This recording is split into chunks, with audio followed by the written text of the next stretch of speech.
record broken. More than 7,000 new COVID cases. This is a time when we've got to kind of regroup and say we can get through this. Why the governor is trying to strike an optimistic tone. Plus new fears for a new shutdown, the backlash from local business owners, and what they say another coronavirus lockdown would do to them. Out of the mouths of babes, what our kids say grown-ups are doing wrong when it comes to getting along, their message of unity. And howling for healthcare workers. We visit the local neighborhood finding a new way to say thank you. What's new starts now. And now, live from WKYC Studios, this is What's New.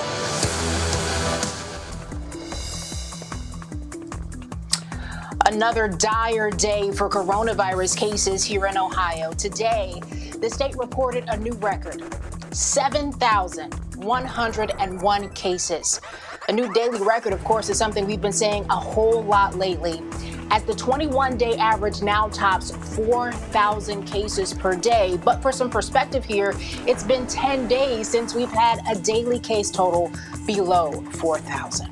Tiffany, our positivity rate jumped up more than a full percentage point today. It now sits at 13.2%. We added 151 more hospitalized patients in the state of Ohio. That should be 151. That number now over 3,000 statewide. And our deaths down big from yesterday. We had 76 yesterday, just 35 in today's report. And here is a sobering thought. In the last 30 days, 1 month, Ohio has had just more than 102,000 new cases of coronavirus.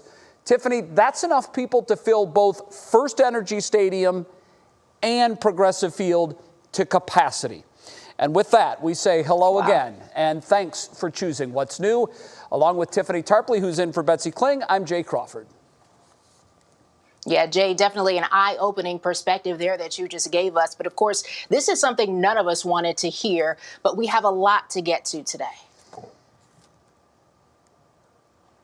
Every single county in the state is a high incidence county, Jay. So today, the governor took to the podium to explain just how serious things are right now. As always, Laura Queso monitored the governor's news briefing. Laura, he is saying that we need to change, and we need to change fast. Yeah, that's right, because what we are doing right now is not working. In the last few weeks, it feels like more often than not, I'm reporting right here that we've hit another record number of cases, and it's not feeling good for anyone. The governor said today he's getting a lot of feedback as far as the possibility of shutting down restaurants, bars, and fitness centers. But like you said, Jay, he says something has to change. In fact, he released the latest map of the Ohio Public Health Advisory System. There it is. Take a good look. It determines exposure and spread. And as of today, 68 counties are in the red level, meaning very high exposure and spread. That's up from 56 last week. Northeast Ohio counties in the red level include Cuyahoga, Lorain, Richland, Wayne, Summit, Stark, Tuscarawas, Lake, Geauga, Trumbull, Ashland, Holmes, Medina, and Mahoning. It's a lot. Franklin and Tuscarawas, in fact, are on the watch list. That means they are at risk for moving to the purple level. Because this is really a critical point. We're seeing some real increases in the hospitals. We'll look at the numbers here in a minute. We'll make that decision as we get closer to it. People say, why restaurants? Why bars? Why not this? Why not that? Why not that? I understand that. The answer to that is this.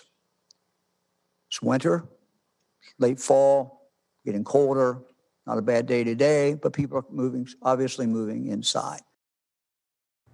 Now, some perspective, DeWine also noted that the state's lowest current county in regards to coronavirus is Carroll County, but it is nearly twice as high as what the CDC considers to be high incidence. Also today, the governor introduced a new tool that allows you to search what's happening in your own zip code as far as cases. The governor says you can look at the last 2 weeks of data for where you live. We'll link it on WKYC.com, but it is important to know, Jay, he says there is hope. He says we can look ahead to the springtime. We just have to make it through this winter, and we can do this. We can do this. And he really relayed that message several times today. You can tell he's trying to remain as positive as he possibly can.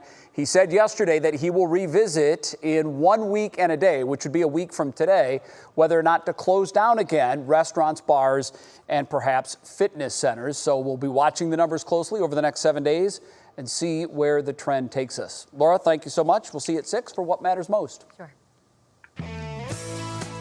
We want to get to your feed at 5 now. As the cases of COVID-19 climb, so does the anxiety among local business owners. Fears of another shutdown are growing. Governor Mike DeWine specifically mentioned restaurants, bars, and gyms. Last one's 10. Functions of Life Fitness and Performance owner Mike Sauster says a second closure could set his business back years, and he's not sure he'd comply again. If there is a way that we can stay open in some capacity, we're going to do that. Market Garden Brewery's Sam McNulty says it would be the end for a lot of restaurants, bars, and breweries across the state. Even the early cutoff for alcohol sales, he says, is doing more harm than good. We're doing all the COVID protocols perfectly. Then at 10 p.m. when everybody says, no more alcohol is allowed to be sold, go home, the party just continues on in someone's house where all the protocols are ignored. Safety protocols are followed at Marlou Shoes, says owner Daniel Unger. The revised mask order, making retailers responsible for ensuring everyone wears masks or face possible closure, is something the store has already been doing. We've become used to it, if you will. Crazy as that sounds, and I suppose on one hand, as sad as that sounds, we're almost numb or used to it at this point. A shutdown, we believe, is not the answer. And I'm hoping and praying that it doesn't happen. But of course, we're all at the mercy of the virus. Unity right now is really important across the board. And so the governor is going to take a week to evaluate whether to close bars, restaurants, and gyms. A new retail compliance unit was formed to make sure that businesses are following these mask orders. The first offense, Jay, of course, is a warning. The second could close a store for up to 24 hours. Yeah, obviously a lot of folks will be looking at the data very closely over the next week because, Tiffany, that's when the governor will be making his decision about restaurants and bars and even, as you mentioned, the fitness clubs. We saw what happened from an economic standpoint after the closures in March and April. And I know from speaking to a number of restaurant owners, they can't take another round of closures. So you'd have to think that if this order comes, it's going to hit that industry even more hard than it has already been hit. Now, as the number of cases go up, the most important thing to pay attention to is whether or not the hospitals are prepared to handle that surge of new cases. Right now, ventilators are not an issue, neither is PPE, but staffing could soon be an issue. More and more healthcare workers are being affected by COVID-19. Brandon Simmons joins us now with details. Brandon, good afternoon to you. How's it going, Jay? The good thing about this surge of coronavirus this time around is that we know more about the virus than we did the last time, and the methods for treating it are improving every day. But none of that really matters if you don't have anyone to give that treatment. Now, the governor has spoken about hospitals around the state facing staffing shortages, and I reached out to Cleveland Clinic today. They say they're not facing a shortage, but there are about 630 caregivers who are off from work due to COVID-19. That means they've either been diagnosed with COVID-19 or they're being forced to quarantine due to exposure. And they're not catching it in the hospital. Community spread is the biggest issue right now. Also of note, the Cleveland Clinic made the decision to cancel non-essential surgeries through Monday.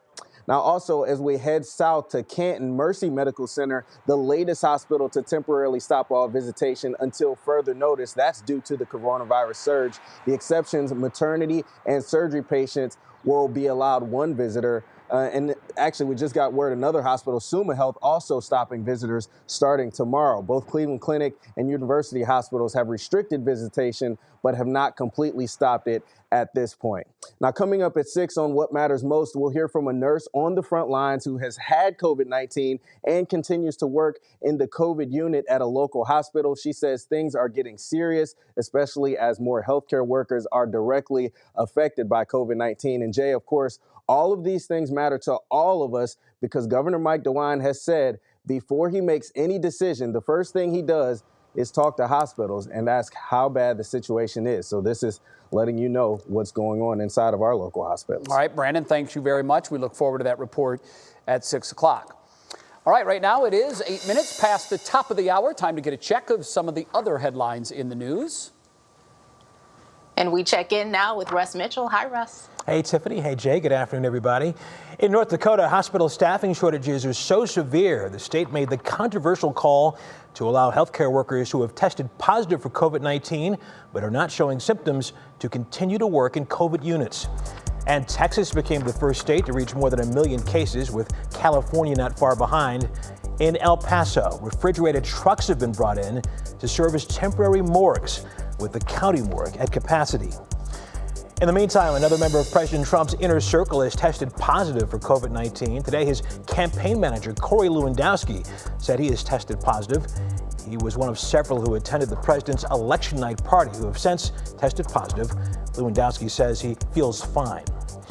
And this morning, crews cut down this 75-foot tall tree outside of a home in upstate New York to be the 30 Rock Christmas tree this year. It will arrive on Saturday, and eventually it will be adorned with some 35,000 lights and topped with a Swarovski crystal star. Swarovski, I've always had trouble saying that. This year's tree lighting will air right here on Channel 3 on December 2nd. Swarovski. Is that right? That better, Tiffany? It sounds good to me, Russ. Anything you say sounds good. I think what's cool is the fact that they actually recycle this tree and donate it to Habitat for Humanity. Yeah, Interesting it's very fact. cool. Are you performing it there this year at the ceremony or not this year? I think I'm going to wait till next year. Okay. You know, Just I got to get my performance just right. Need time. See ya. Coming up next on What's Thank you, New, Russ. the innocence of youth. Lindsey Buckingham talks with some Northeast Ohio kids about how they feel about all the division we see around us, what we can learn from the youngest among us. And later, he told us all, I'll be back. And he is. Arnold Schwarzenegger's new project and how it's a first in his career.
Welcome back to What's New. It has been more than a week since Election Day, but political tensions, they're still running hot. They are, but there is still hope too, Jay, right? So this week we are highlighting all the ways people are putting aside their differences and how they are coming together. And tonight, it's our children who are leading the way. Lindsey Buckingham has the details in our series, United We Stand. Ever heard the saying, kids are smarter than you think? Well, it's true. Just ask Adley, Anderson, Keenan, and Parker. Can you teach me a thing or two? Yes. Okay, good. I need all the help I can get. 2 boys, 2 girls, all 2nd graders, and from Northeast Ohio. I sat down with them to ask what they thought of this word. This is what we're talking about. What do you think unity means? Where people get together. When people get together. Working together. Unity means where people get together in rallies or traditions. Great little minds thinking alike. But was our country doing a good job at being unified? They don't say nice things. So when people don't say nice things, it makes it hard to have unity. The grown-ups of black and white, they haven't been getting along so well. Yeah. And not being a community. Well, and that probably needs to change, right? But how? These kids had amazing ideas. Watch what happens when I ask them to name a word under each letter of unity. For you. Unfolding. Unfolding, I like that. Unfolds the things that are in other people's mind. Whoa, that is deep. I love that. Okay, how about N? Nice. That's exactly what I was going to think. Here's I. Inspiring. What about T? Together. Yes! And to close it out, Y. Years together. So if we put it all together, it sounds like this. Unity is unfolding, nice, inspiring, together, years together. How do you like the sound of that?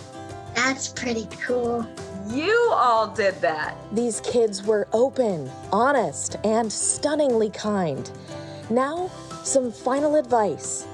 It's worth the listen. That we should be nice to others and respect others. You can figure out that you can love everybody. Everybody's capable of it, right? And in our heart? Love is important. Love is so important. Everybody is the same, but different in every way. Then Keenan, with words that, well, left me a little speechless. Stop, breathe, think, and forgive.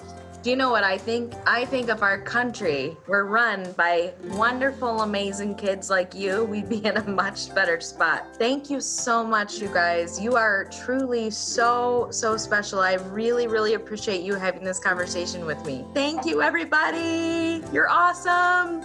Lindsey Buckingham, 3 News. Doesn't that just make you smile?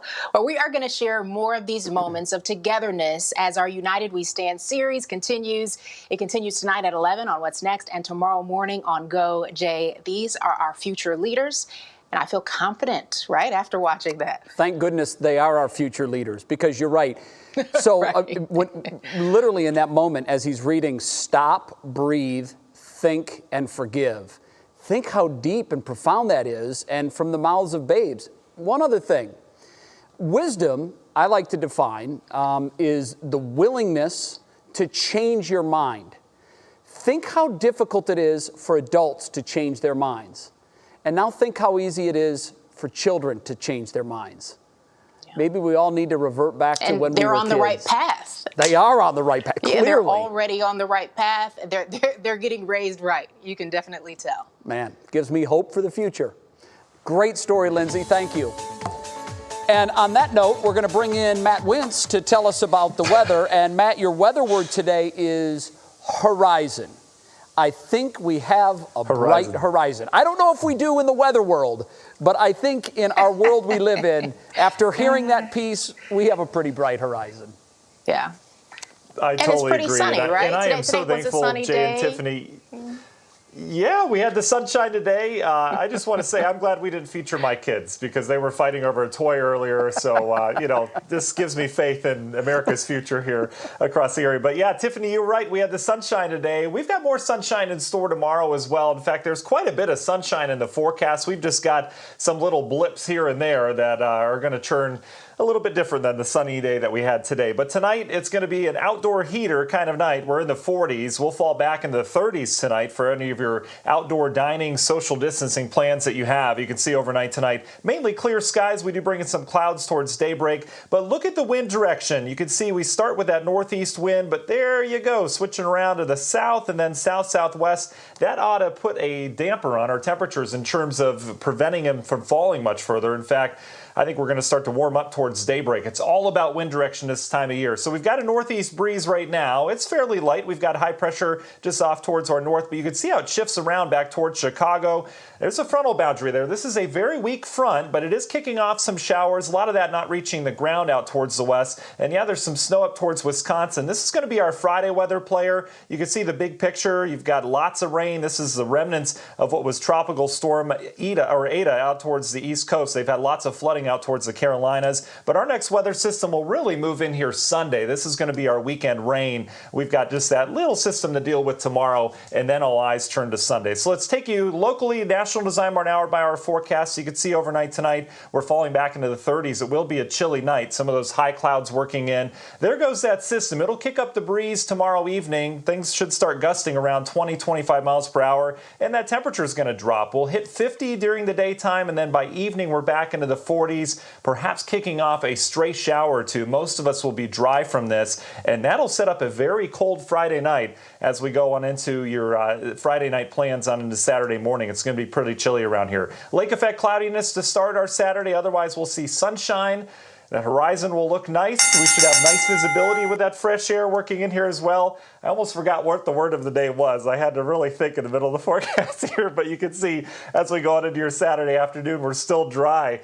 But the next weather system I mentioned is on Sunday. Here it comes. It is a slug of rainfall and a wind-driven storm system. That will turn the lakes on after that with some cooler air. As of right now, it doesn't look like a lot of that lake effect will affect us locally, but we'll have to keep an eye on it. Universal Windows Direct 7-day forecast. We bump up on Sunday with the temps and the rain, and then we're back down with those lake effect rain and snow showers just scattered around out east as we go into next week. But Tiffany, it's going to be much cooler around here Monday, Tuesday. So keep your eye on the, I wrote it down, horizon here over the course of the next 2 days.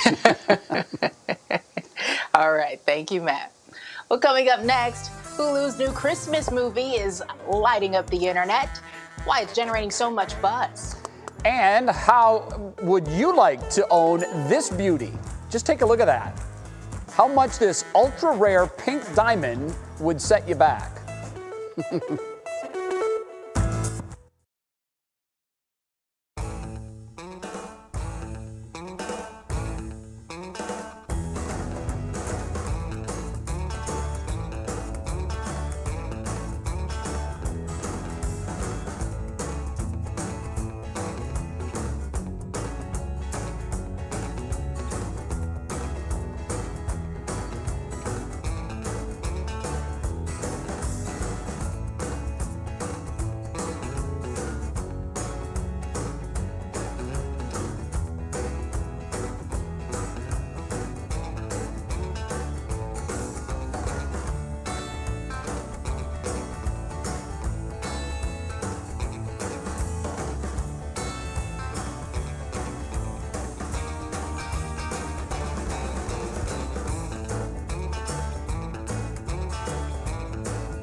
Oprah and Obama together again. We have news on the Happiest Seasons release.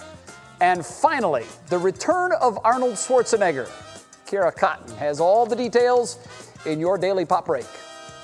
Despite no longer being president, Barack Obama is still trying to lead Americans to a better place. The former president sat down with Oprah Winfrey ahead of the release of his memoir, A Promised Land. The sit-down will be featured as part of Winfrey's ongoing series, The Oprah Conversation, that features interviews with today's newsmakers and thought leaders. In the book, Obama says he tries to provide an honest accounting of his presidency, the forces we grapple with as a nation, and how we can heal our divisions and make democracy work for everybody. A Promised Land is set to release November 17th, the same day the conversation will be available for free on Apple TV.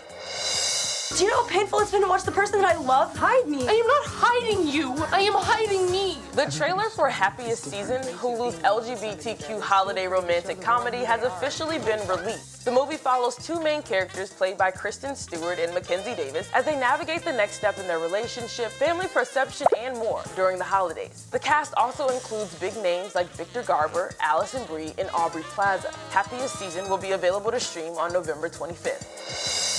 And finally, from the big screen to the silver screen, Netflix has acquired the rights to a global spy adventure series starring Arnold Schwarzenegger. The Terminator star and former California governor is set to play the lead role and executive produce the scripted TV series alongside co-star Monica Barbaro. This new venture, while still untitled, will mark Arnold's first regular role in a series. And as the world continues to mourn the loss of beloved game show host Alex Trebek, his wife took to Instagram yesterday sharing a picture of the two from their wedding day. She went on to thank everyone for their continued support, saying, "Your expressions have truly touched our hearts. We continue to keep her and their family in our prayers as they navigate during this difficult time." Back to you guys. All right, thank you, Kira. And for today's Worth the Watch, talk about a wedding ring. What kind of wedding ring would this be? It is an extremely rare pink purple diamond mined in Russia, and it was sold this week at auction. It weighs just under 15 carats and was estimated to sell for millions and millions of dollars. So, Jay, what do you think? How much did it go for? I'm going to say it was $30 million. Ah, kind of close. Just under that, Jay. Just under that. It was cheap. The answer is $26 million. Apparently, it was cut from the largest pink crystal ever found in Russia. Wow. So the sale of this type of diamond set a record at auction. This is a bit much, I think. I don't know. It's beautiful, though. Beautiful. And you used the word cheap to describe it. Probably the only time that'll ever happen. Yes. 26 million. A little out of my price range. Okay, new at 5:30. Who's buying that? What are they doing with That's a it? good question. Jeff Bezos, that's who. The presidential transition of power takes some new turns today. How our own governor is now weighing in. Then Walmart's newest idea aimed at playing to our love of pets. And a different look to the Thanksgiving weekend shopping holiday. The big players staying closed this year and the ones that will be open.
And now, live from WKYC Studios, this is What's New.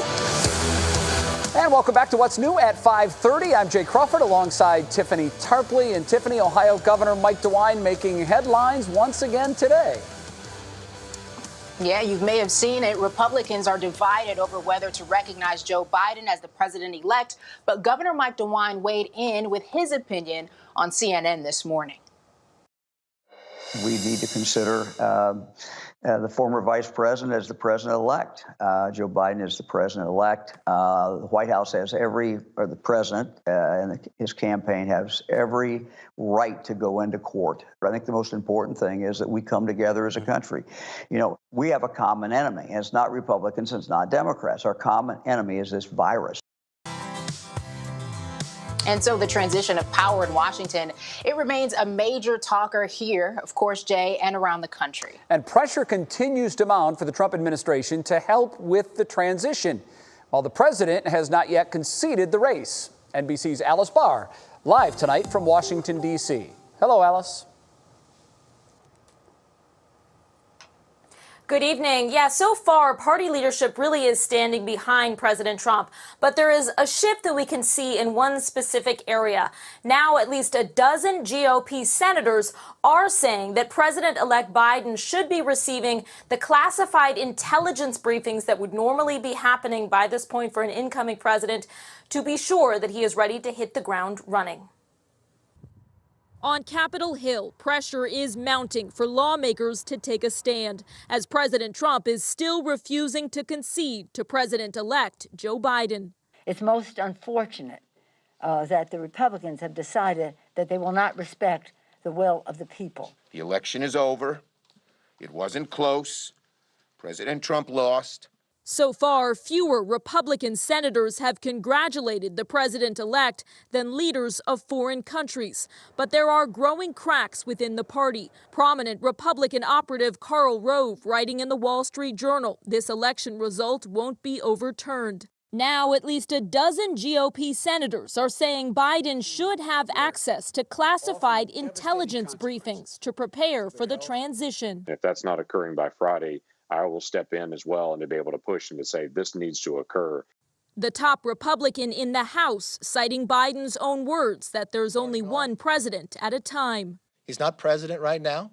Don't know if he'll be president January 20th, but whoever is, will get the information. President Trump tweeting and retweeting a flurry of posts, including attacks on Fox News and more baseless allegations of widespread fraud. He's also telling supporters he earned 73 million votes. That's 500,000 more than NBC's vote count, and ignores the fact that Biden won more than 77 million. And President-elect Biden is moving forward with his policy plans. He's now named his new chief of staff, longtime aide Ron Klain, who helped guide the Obama administration through the Ebola crisis and through the economic recovery. Jay, back to you. Alice, thank you very much. All right. And so sticking with this election theme, Jay, this one's going to be pretty crazy. We're going to be talking about Gap and why they are seeing a spike in khaki pants sales. Can you guess why? Well, it's because of NBC's Steve Kornacki's fashion choices. You probably know him well, right?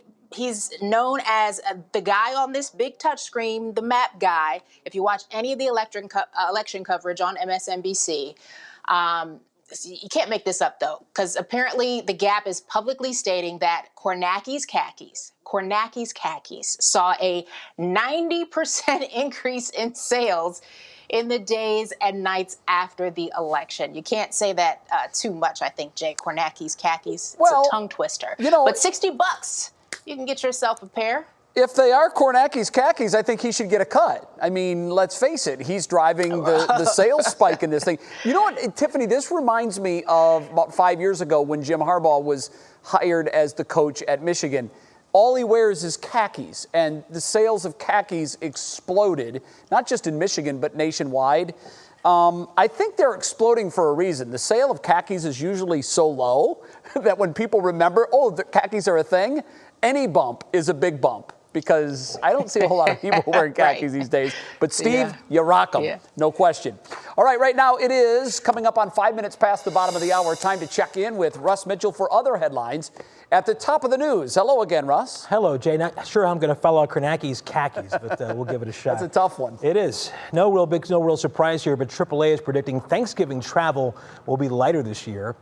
Last year, some 55 million headed out of town. This year, we are likely to see that number cut by more than 10%. AAA says, of course, COVID is to blame, specifically high unemployment and the fact that governors of many states are urging people to stay home. If you are traveling, remember some states will require testing or 14-day quarantines.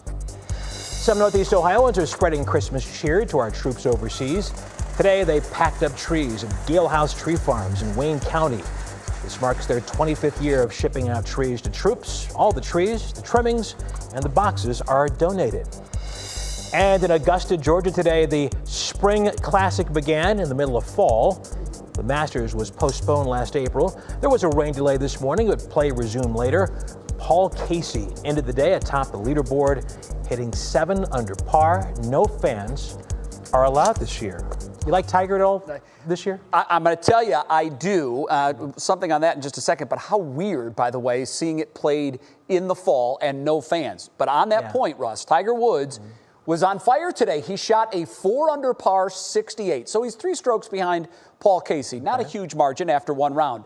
Last year, when Tiger famously won the Masters, he opened with a round of 70, so 2 shots better this year. Remember, he went on to finish 13 under par to win by a stroke. There is hope. How far is he behind Jack at this point in terms of... 18 majors for Jack, 15 majors for Tiger. Once upon a time, it was a slam dunk that he would pass Jack. Now it's an extreme long shot at best. But we'll all be watching this weekend to see if he can catch that magic and that lightning in a bottle 2 years in a row. We certainly will. Russ, thanks. We'll see you 23 minutes from now. What matters most at 6. Well, everyone loves their pets, and Walmart wants a piece of that. The retail giant is starting a new service called Walmart Pet Care. Here's how it works. It will connect customers with pet insurance, pet prescription coverage, and pet sitters, as well as walkers. The company is collaborating with industry partners to make this happen. What do you think, Tiffany? It's pretty cool. Apparently, Jay, there was a pandemic pet boom. So that's interesting, right? An increase in that industry. And so they're expecting that it's going to be $10 billion more than what it already is. So Walmart is getting in on the game. Pretty smart. Yeah, not a bad idea because, as you mentioned, there has been a huge pet boom during the pandemic. And also, we kind of look at Walmart as America's retail store. I think that's a safe assumption. America loves its pets. They should be in the pet business a little more than they are. See how that works out for them. Okay, coming up, the Super Bowl has found its halftime show. Who's filling the big shoes left by J-Lo and Shakira? And later, one local neighborhood's outrageous tradition to say thank you to our healthcare workers. And Matt, I know it's dark out now, but I've been loving this sunshine lately. I'll tell you what, it makes a difference any day that it is out this time of year. And Tiffany, I'm glad you brought that up. Coming up after the break, we're going to talk sunset times over the next 4 weeks. We're also going to talk snowfall forecasts across the U.S. We'll bring it all to you when What's New returns.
It is time to check in with Matt Wintz for the weather outlook. And boy, I tell you, we've talked about it each night for about the last week or so. The timing of our sunset, when we take that beautiful sky shot, it's just been gorgeous. It really has. Yeah, it really is. And it's amazing the sun angle, too, especially if you're along the lakefront. You can track where it falls on the lake. It's amazing how low that sun angle is this time of year as well. Jay, if you hear any beeping in the background, I think our dinner's ready, and my wife's changing Wyatt's diaper upstairs. So I'm not sure what's in there. It smells delicious, forgiving but lot. I apologize in advance. Yeah, that's right. That's right. She's working hard over there for sure. So let's talk sunset time. This is over the next 4 Thursdays. And this is actually going to be good news to you folks, because our sunset, you can see it's at 5:09 tonight. It already set. By next week, we're talking 5:03. And then it goes down to the earliest sunset of the year, which is actually on December 7th. So it's in sight. And actually, after December 7th, we're going to start to gain on our sunset. It's going to become later and later. We still lose that daylight on the front end of the day.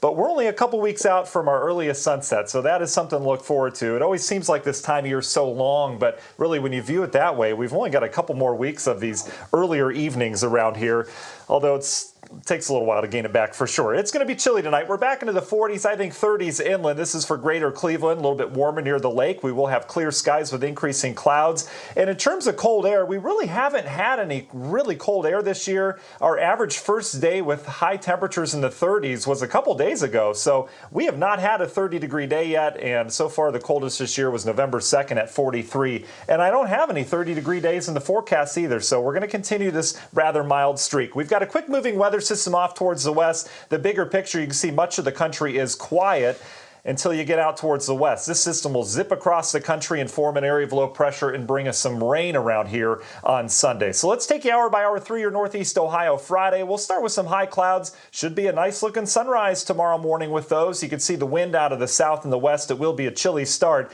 That little frontal boundary will pass by with some clouds and a wind shift. I think things get a little gusty towards the afternoon and evening. We'll be in and out of the clouds with some sunshine mix. You do see a couple of those stray showers. Best chances will be out east as we bring some of that cooler air over the lake. Otherwise, we're dry. It will be colder behind that system. So Friday night's going to be notably cooler than where we are now. You can see waking up Saturday morning, perhaps 20s inland, near 30 as you get down towards the Akron and downtown area. And then Saturday, we're going to have some high cloudiness in here. But overall, Saturday is going to be dry. But beyond Saturday afternoon, Saturday night, that's when we'll watch our next system come in. This will bring a slug of rainfall in here Sunday with some wind as well. Behind that, the wind turns off the lake. We get colder air next week, and that could bring some lake effect snow to areas mainly out east. You can see it reflected here in the Universal Windows Direct 7-day forecast with some of those little snowflakes we threw in there on Monday, Tuesday. As of right now, the fetch looks to target more towards Erie, but something to keep an eye on. It's definitely going to be a change in the forecast and feeling a little bit more wintry around here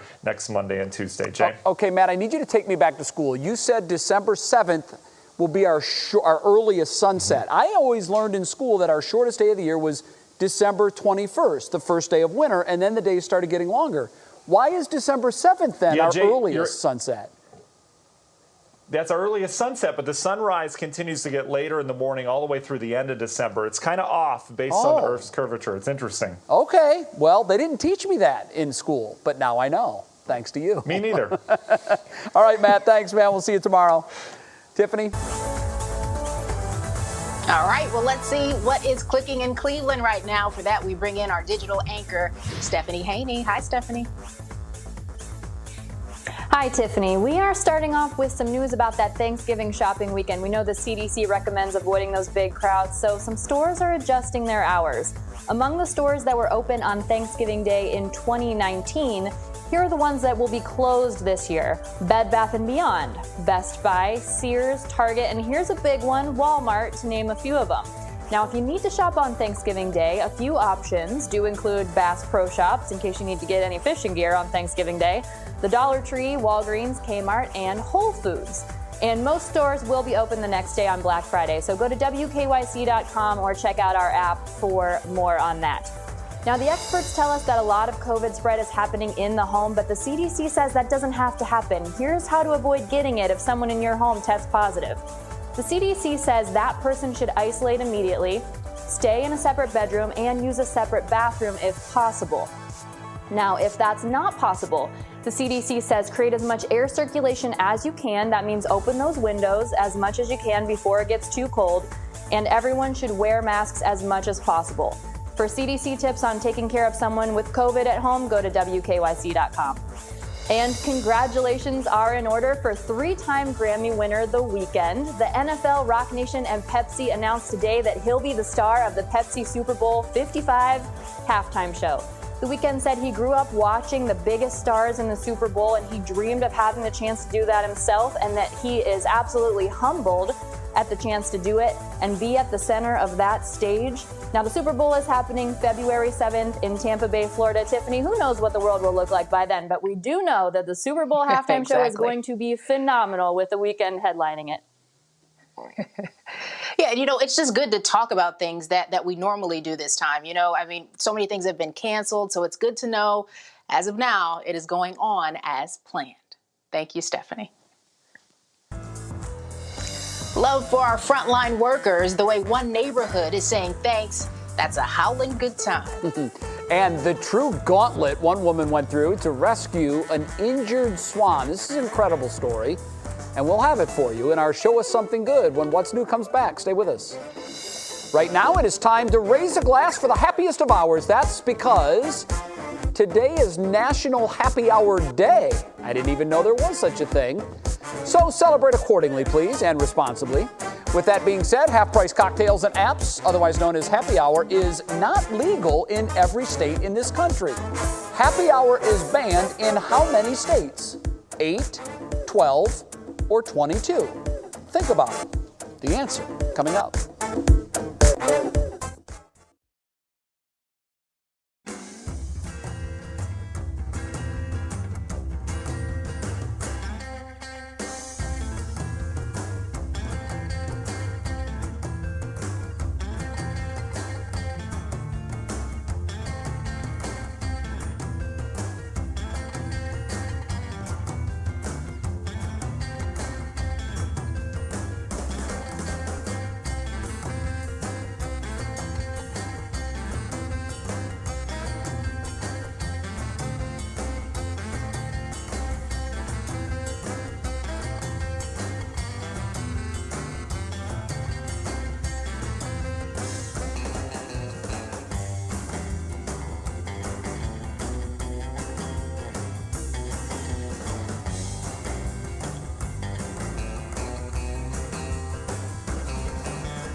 Backup story. All right, we're just learning all kinds of things on today's show. We asked how many states ban happy hour, and the answer is 8. The no fun states, I guess. 8 different states, including Massachusetts, Alaska, Indiana, North Carolina, Oklahoma, Rhode Island, Utah, and Vermont. Not allowed to celebrate happy hour. There you have it. I've never lived in any of those states. I didn't even know that. I will never live in any of those so states. If you happen to find yourself in the Cedar Lee neighborhood of Cleveland Heights around 8 o'clock at night, you might hear some strange sounds apparently, Jay. Yes, that's the residents of Corydon Road, and they're howling every night, and they've been doing so for months now, and they're doing it for a very good reason. Our Mike Polk tells this interesting story.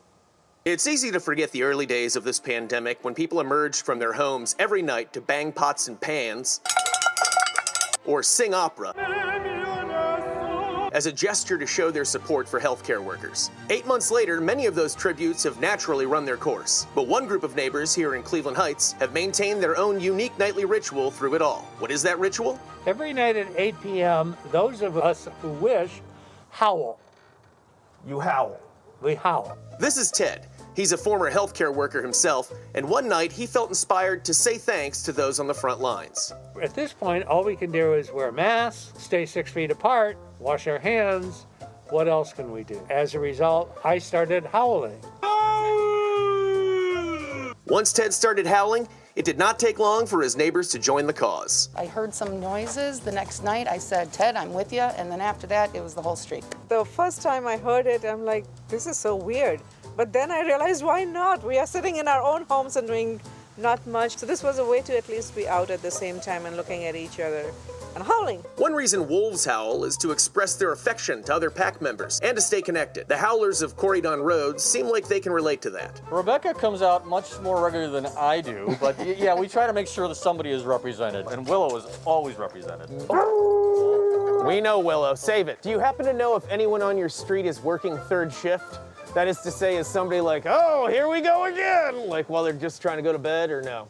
I do know that that gentleman on the kitty corner there does have a third shift, but he's never complained, at least not directly to me. I decided that I'd be howling myself this evening, so I asked the pros for advice. You can go as long as you want in whatever vocal range you choose. Can you give me like a sneak peek of your howl? Like, just give me sort of what you do.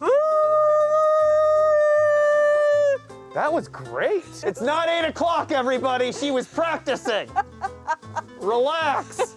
We probably just freaked out that third shift guy. He's like, I'm late. With the 8 p.m. howl fast approaching, the night air filled with anticipation.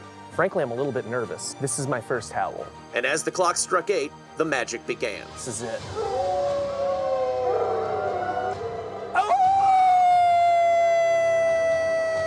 Each person on Corydon Road has their own unique individual howl. But together, they form a defiant chorus, reminding everyone within earshot that they're not alone, and that it's exactly 8 p.m. Ooh, that's manlier. That's manlier. I think it's done. Well, yeah, good howl, everybody. This is Mike Polk, baying at the moon with new pals for 3 News. That is so fantastic. Tiffany, I loved his first howl. His second one sounded like a foghorn. I'm not sure what he was going for with the second one. I'm not sure what I just watched, Jay. This is for first responders? Help me. It is. Yes, it is. Okay. I'm speechless. It's a great tribute. It's a great tribute. That's all I have to say. Coming up next, a swan on the subway, a sight you don't see every day. We're going to show it to you next and Show Us Something Good.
Today's Show Us Something Good comes from New York City.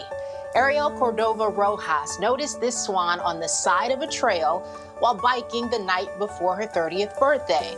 As a former employee of the Wild Bird Fund, she knew it was sick. So Rojas carefully picked up the bird she named Bay and started making the 24-mile journey to the animal clinic. She didn't have a car, but luckily a Good Samaritan took her to the subway where the pair rode just about the rest of the way. Bay was treated for lead toxicity and an infection, and they are hopeful she will return home soon. Good luck to you, Bay. And we say Talk about goodbye. being in the right place at the right time. Exactly. We say goodbye for this Thursday installment of What's New, and I say a very happy 92nd birthday to my dear Aunt Mary Santorbi, who watches every single night from Independence. Aunt Mary, have a wonderful day. Happy birthday, Aunt Mary. Thanks for watching What's New. We're back tomorrow at 5.